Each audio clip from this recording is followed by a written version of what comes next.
పంటలకు రైతు భరోసా ఒకేసారి, యాసంగి పంటకు రైతు భరోసా ఒకేసారి, యాసంగి పంటకు రైతు భరోసా ఒకేసారి అమలు చేయాలి. రైతు బీమా 5 లక్షలు, రైతు బీమా 5 లక్షలు. జై తెలంగాణ, కేసీఆర్ గారి నాయకత్వం, కేసీఆర్ గారి నాయకత్వం, కిషోర్ అనే నాయకత్వం.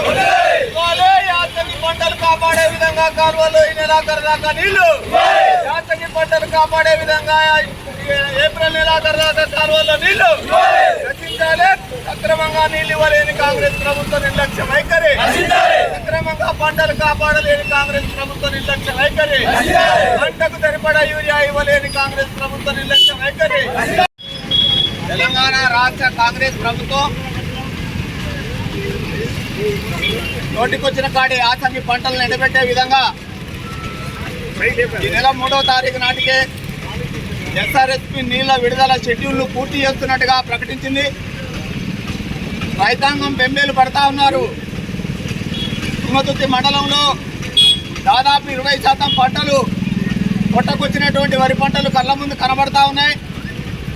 అధికారులకు ఇంతకుముందే మెమోరాండం ఇవ్వడం జరిగింది. అయ్యా, యాసంగి పంటలు పొట్టకొచ్చినటువంటి పొలాలు ఎండిపోయే ప్రమాదం ఉంది. 3వ తారీఖు నాటికే నీళ్ల షెడ్యూలు బందని చెప్తా ఉన్నారు అధికారులు. అట్లయితే పంట పొలాలన్నీ ఎండిపోయి ప్రమాదంలో పడే అవకాశం ఉంది. రైతులు ఆందోళన చెందుతూ ఉన్నారు. ఆత్మహత్యలు చేసుకునే పరిస్థితి వస్తూ ఉంది.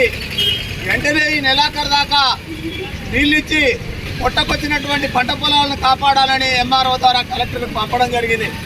అయినా 4 రోజులు అవుతున్నప్పటికీ అధికారులు కానీ ప్రభుత్వం కానీ స్థానిక ఎమ్మెల్యే గారు కానీ ఎక్కడ స్పందించినట్టు దాఖలాలు కనబడతలేవు.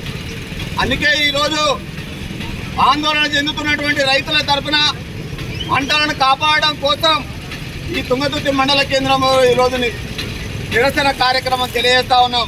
ఈ కార్యక్రమంలో పాల్గొన్నటువంటి అందరికీ కూడా హృదయపూర్వక నమస్కారాలు తెలియజేస్తా ఉన్నాం. ఒకసారి రైతులు ఆలోచించండి. కేసీఆర్ పాలనలో మే నెలలో సైతం కాలువల్లో నిండుగా నీళ్ళు వచ్చి పచ్చని పంటలు పైరులు పండినటువంటి దాఖలాలున్నాయి.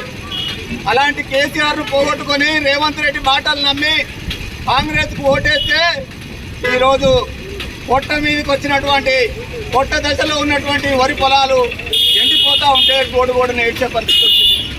పంట వేసుకునేటప్పుడు కావాలంటే యూరియా సరిగ్గా ఇవ్వరు. పంటను కాపాడుకుందామంటే కాలువల్లో నీళ్లు సరిగ్గా ఇవ్వరు. మాయమాటలు చెప్పి అధికారంలోకి వచ్చి ప్రజాపాలన పేరుతో దగా పాలన చేస్తున్నటువంటి కాంగ్రెస్ ప్రభుత్వం ఇకనైనా కళ్ళు తెరిచి ఈ నెల రోజులు నీళ్ళు ఇచ్చి రైతాంగాన్ని కాపాడి పంటలు కాపాడాలని మేము డిమాండ్ చేస్తూ ఉన్నాం. స్థానిక ఎమ్మెల్యే గారికి డిమాండ్ చేస్తూ ఉన్నాం. అయ్యా ఎమ్మెల్యే గారు, నాకు 52,000 ఓట్లు మెజార్టీ ఇచ్చి ప్రజలని చెప్తా ఉన్నాం. కానీ ప్రజలకు ఏం చేసినావు ఒకసారి ఆలోచించు. ఈ జిల్లా మంత్రిగా నీటిపారుదల శాఖ మంత్రి ఉన్నాడు. మరి ఒకసారన్నా మంత్రితో మాట్లాడి ఈ నెలాఖరు దాకా నీళ్ళు ఇచ్చే ఏర్పాటు చేయాల్సిన బాధ్యత నీ మీద లేదా అని అడుగుతా ఉన్నాం. ప్రజలు గగ్గోలు పెడతా ఉన్నారు, ఆందోళన చెందుతా ఉన్నారు.